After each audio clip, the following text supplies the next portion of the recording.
All right, I'm going to start the recorder so I can post the lecture later for people who weren't in class today. And then we need to share the screen.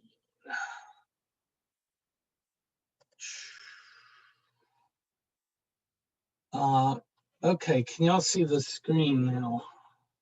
Yeah. All right, good. I messed something up. Hold on. You got to do these things in order.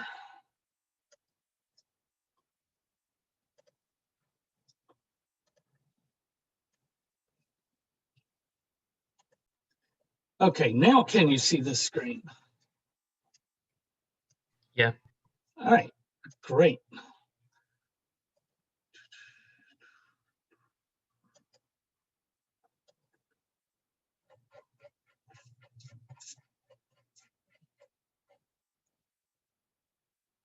Oh, we skipped way down to the end in a hurry today. Okay, Chaucer today, right? Nuns, priests tell. Do we have a picture of Reynard?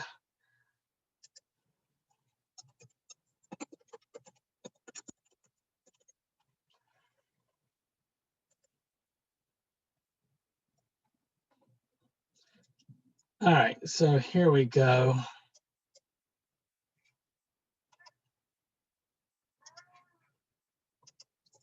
So, why isn't that? All right, so Fox catches the rooster. A very old story, or very old idea, but also one that comes down to modern times. I mean, this is the basis for all the Coyote Roadrunner cartoons, slightly modified, a little different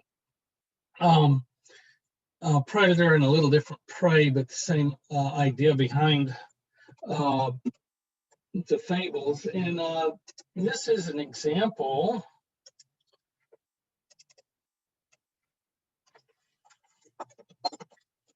of a fable. Can I make that bigger?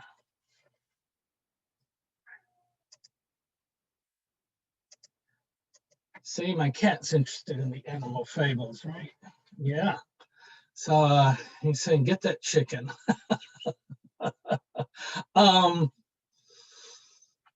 Yeah, I mean, cat TV is him sitting at the window watching the birds on the tree outside. So he dreams big. Anyway, fables.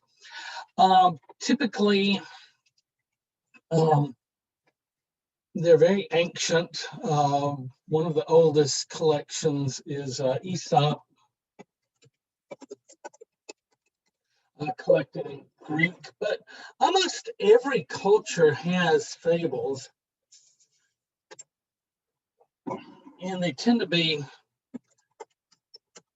filled with animals who they act like animals, sort of, but they also act a little human. Like the fox still wants to eat the rooster, but he very much embodies, the sly, tricky, fast-talking, smarty salesperson who's trying to get you in a crappy new car today. So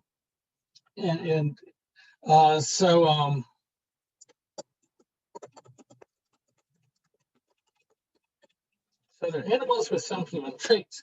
Often, going back to Aesop, they'll have a moral put on the end. So the moral of this story is, and I don't think this one has a moral like that.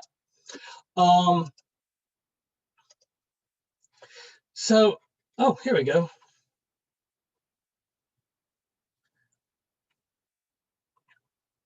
And our characters are Pertolote, the queen of the chickens, Chanticleer, who is the king, and then, how did I miss this?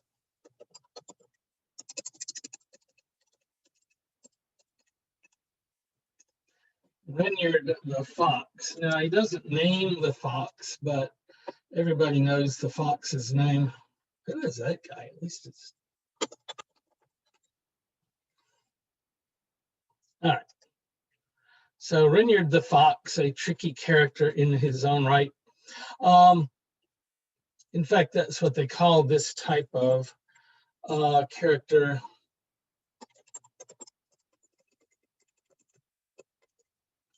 So, you know, there are predators like the lion and the wolf that just gobble you down, right? They come at you. Although even the wolf will use trickery at times, like Red Riding Hood. He doesn't just go after Red Riding Hood. He, you know, takes grandma's place. Damn. Okay, I think we got that turned off.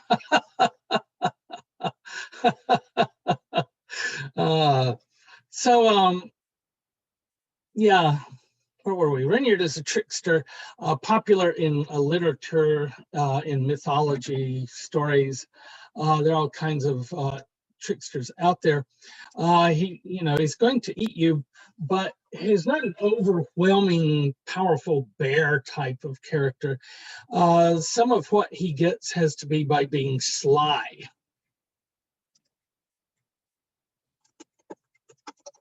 So he is the sly fox.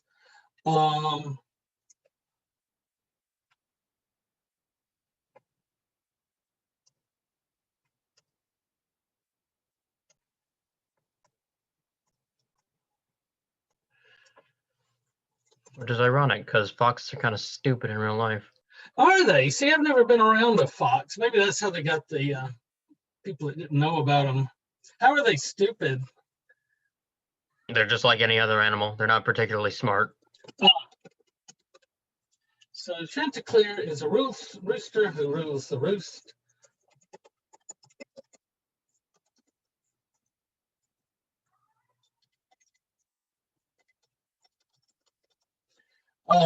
Pertalote is the queen hen. Now,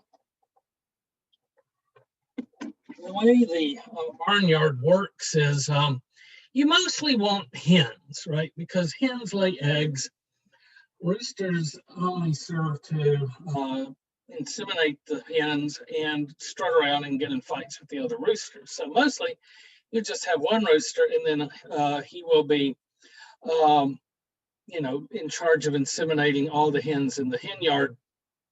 So he thinks he's the king of the whole, the roost. The problem is that, well, there's a word, there's a reason we use the word hen peck. Hens will peck each other and establish dominance. And as the man in this, the man figure in this barnyard, he gets henpecked by his wife Pertalote. All right, so let's take a step back out of the story and talk about the nun's priest for a minute. So the Roman Catholic Church is firmly found in all the monotheistic religions are firmly founded on the idea of patriarchy. They killed off all the female goddesses. And so, the only God is the Father, who establishes patriarchy as the way the world is supposed to work. Do you remember the great chain of being that we studied a while back?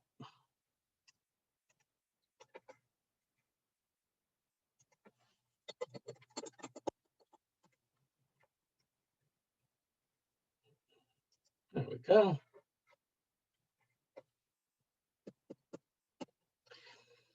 All right, so the single human who is the closest to God is the Pope, and then you have the archbishops, bishops, priests, down at the bottom, laity. But within the people who serve God full time, there's this pecking order, Pope on top, then the archbishops, then the bishops, then the priests.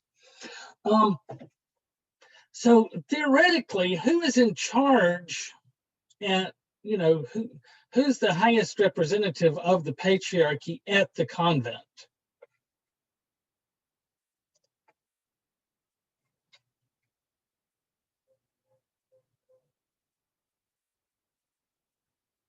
Who's the man there? Go ahead. I don't know much about convent. Well, The Pope. he's well, the Pope, right? But who represents the Pope? It's the priest. That's the ideal. That's the way it should be. That's the way God wants it, is for me to be in charge of this nunnery, because I'm the man here. And so he himself is Chanticleer, right? He struts around all the time and cock-a-doodle-doo. I'm such a boss. Meanwhile, do the nuns listen to him? No. Not that much, because the convents had like the head like nun, the head sister superior or whatever. Mother Superior? Yeah. They were the ones who told all the little nuns what to do. Right. So here at the convent, we in fact have a matriarchy. Ooh, does that sound good? Not to the priest, because he's a patriarch. And here he is riding along with the Mother Superior. And, you know, she's got her own set of issues. She doesn't like to read Latin. She reads scrofulous French novels instead. The way you get to be a Mother Superior is your family buys your way in. If they've got too many marriageable daughters, and you know, they want to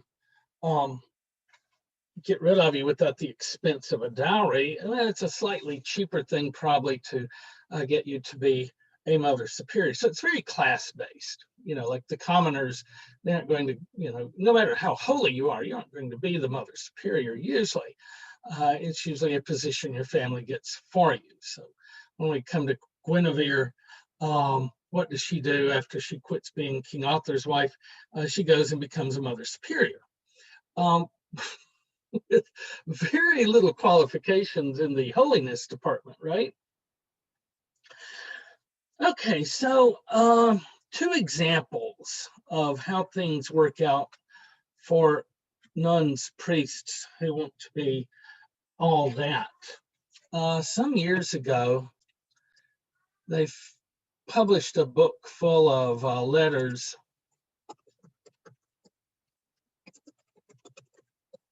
from Galileo's daughter to her father. I think the letters from him to her have been lost. Oh my God. Just blew up already. All right. So Galileo, this was before he got into trouble with the church, most of it. He was the most popular, most famous professor / scientist, but what you may not yet realize is that professors don't make a lot of money. And so he couldn't get her a suitable husband. He didn't have the money to pay for a nice dowry so she could have a nice, you know, relaxed life of a lady of leisure. She would have to be, you know, like a commoner's wife and do hard work like, you know, fishmonger or something. He didn't want that for her. So he put her in a convent. And at this convent, they had a nun's priest. He was the priest the Pope sent to be, you know, be the priest and take confession, say mass, give the Eucharist, all the stuff that priests and only priests can do, because Jesus had a penis, and therefore, you know, the nuns can't do man's work. And he was an asshole. He decided he was going to be the boss of the nunnery. And he started giving orders, and guess what the sisters did?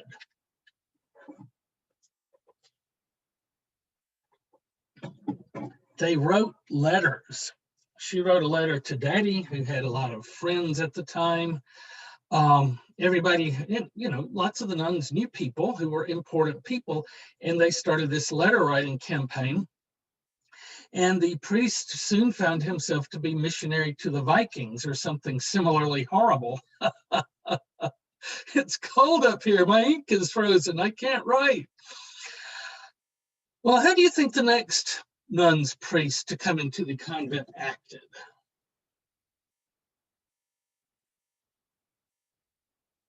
Hopefully a bit better if he knew it was going to happen. Yes. Oh, the last guy got canned because he was an asshole. I think I'll try to be nice. This story happened on a much grander scale.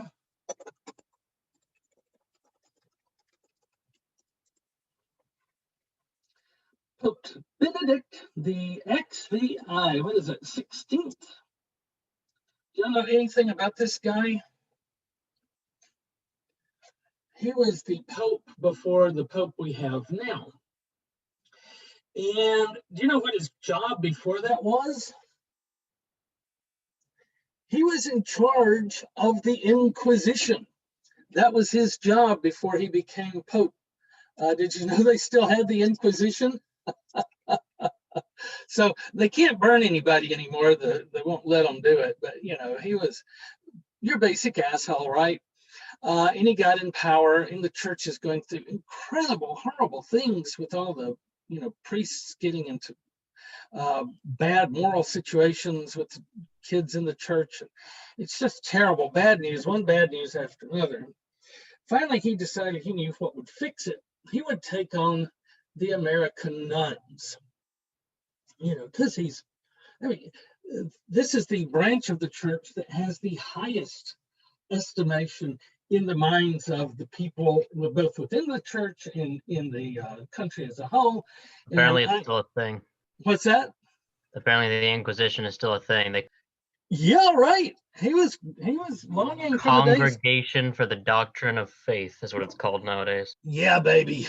But underneath, he's got those red robes in a closet somewhere, right? Nobody expects the Spanish Inquisition.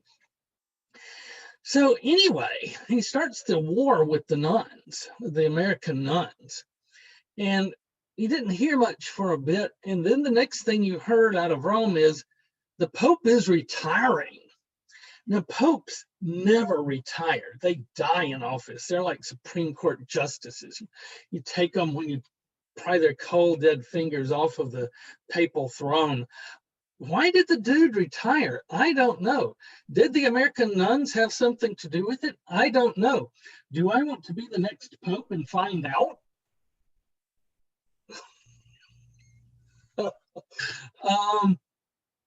Maybe I'll leave those American nuns to go about their business doing, you know, their good works and not mess with them. You hadn't heard much about getting those American nuns under control anymore. So the nun's priest, he's riding along beside her.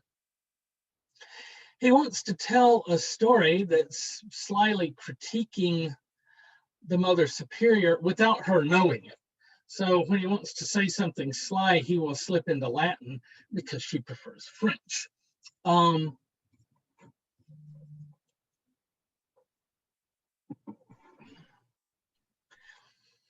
And so he writes himself and the Mother Superior into the story, whether the Mother Superior is Pertelote and Chanticleer is the nun's priest. And so he's supposed to be the king of the hill. He's the cock of the walk, literally, right? In his mind, he's supposed to be strutting around, crowing and being a manly man among all these women. But oh my God, at the end of the day, I just feel so henpecked. Like, I'm not the boss.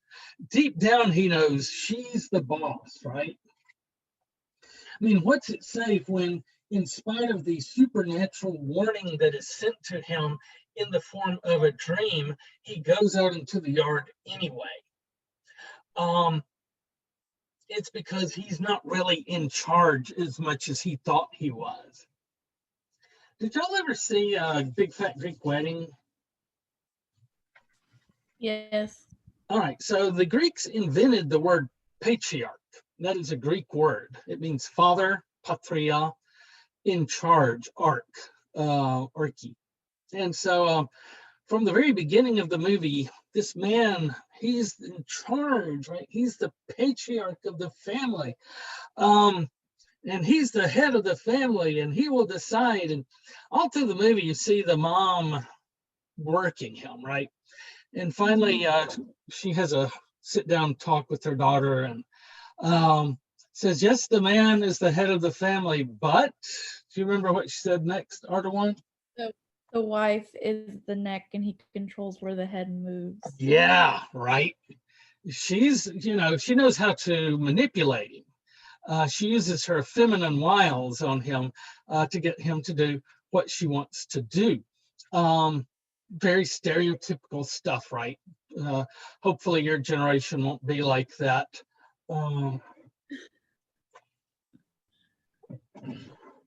But patriarchy is very powerful and has endured for a long time, so don't count it out yet.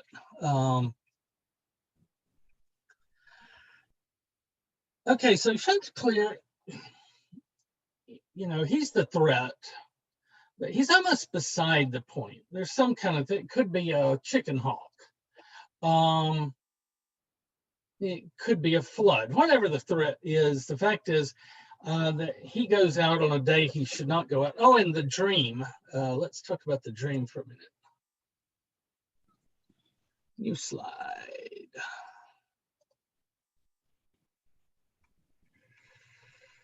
Insert text.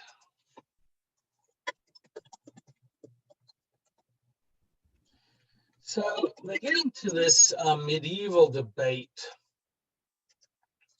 over what are dreams.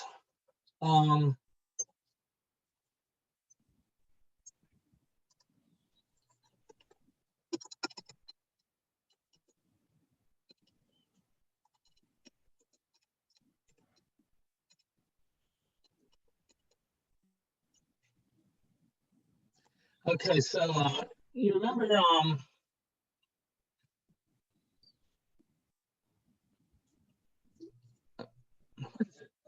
Christmas Carol. I wanted to say A Christmas Story, but that's where he shoots his eye out, right? Christmas Carol, and Scrooge's old partner comes back from the dead in a dream and warns him about the visions he will have tonight. And he says, there's more of gravy than the grave. In other words, maybe a dream is simply indigestion. Maybe it's something I ate. Maybe it's just some random thing that doesn't have anything to do with reality. So there was this debate going on in the Middle Ages, and continued for a very long time if it's still going on in the 19th century. So if by grave and indigestion, it's just something natural that we don't understand that well. How do I get that back over? There we go. All right. Want your slide to look nice, even if you don't save it. So these dreams could be portents, warnings, they're visions of what may happen, supernatural events, or maybe it's just a natural process that throws random stuff up in our psyche. And so they have this big debate.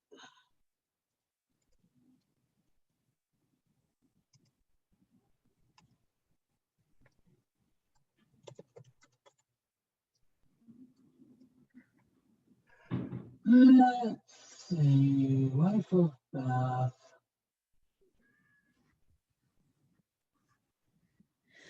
Did we have this story?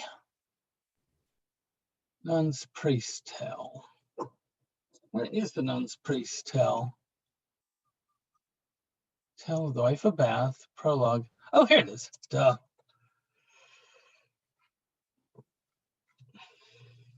So that's what they're doing here. Saying, fie on you, spiritless, alas, for that by that God above, now have you lost my heart and all my love. I cannot love a coward by my faith, for truly whatsoever a woman saith we all desire, if it only may be to have a husband hardly wise and free.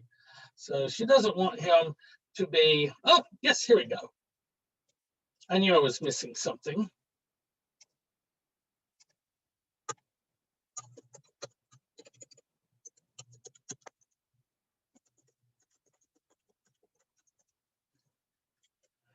Do you remember the humors?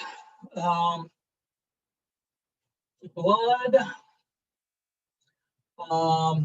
Black bile, yellow bile, and phlegm. thank you. It would have come to me, but it might have been tomorrow. So blood, black bile, yellow bile, and phlegm. And so what happens when these get out of balance? Then you get bad dreams. Now, this sounds totally ridiculous today, but it is an early attempt at an explanation, a natural explanation of what's going on in the body. The problem was that they took this as a final answer and not as a first hypothesis. And as science grew more and more, I mean, you do have all that stuff, right? You poke holes in the body and blood comes out, and black bile and phlegm and whatnot. But they don't represent earth, fire, water, and what did I leave out? Earth, fire, water, air. It's more complicated than that. So we have to get into chemistry, and then we can start with biochemistry, and then we can understand the way the organs of the body relate to each other. But at this point, they're in a very primitive era of what is arguably an attempt at science, as opposed to portents, warnings. It's all mysterious and magic and stuff. So they go into these quotes. Chaucer is very learned, very smart man. He has, and here we go, color, melancholy, you've purged yourself. I will go find some herbs for you.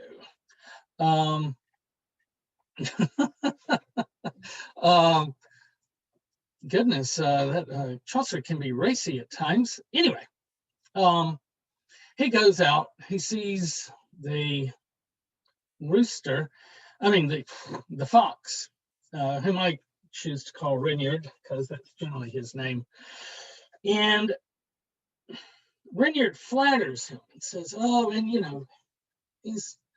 he's feeling henpecked, he's just kind of walking along and not very, and here's this guy telling him how wonderful he is. And that's just all that he longs to hear all day long. Masculinity is a very fragile flower and easily called into question by the least amount of henpecking, and he's come in for a lot of it this morning. So he is totally fooled and forgets the warnings, and when he stretches up to crow, that's when the fox grabs him. And then he's able to trick the fox himself, and after he gets away, the fox is trying to use his charm again, and basically the rooster says, fool me once, shame on you, fool me twice, shame on me. And they live happily ever after, except the fox, who's still hungry.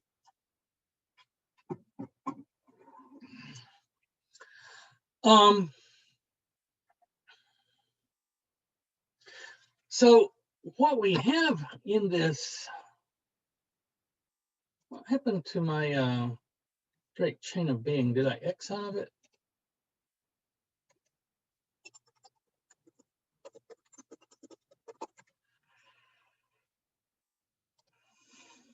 So when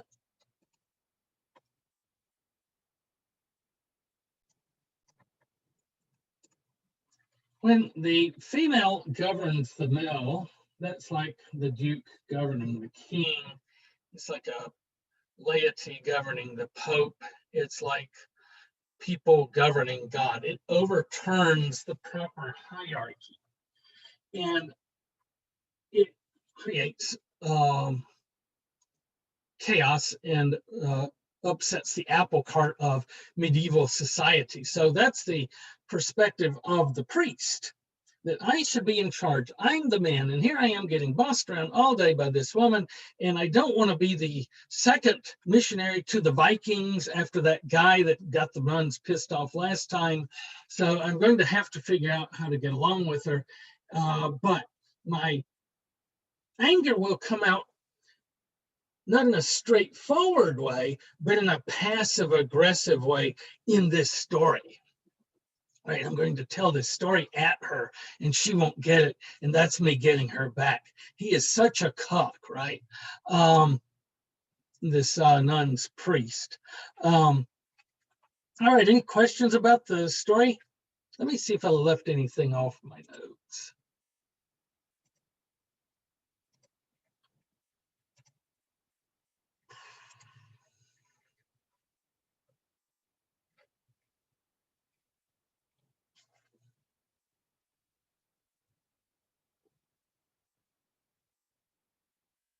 Okay, so the king, the rooster is the king. His name is Chanticleer. He's equal to the priest.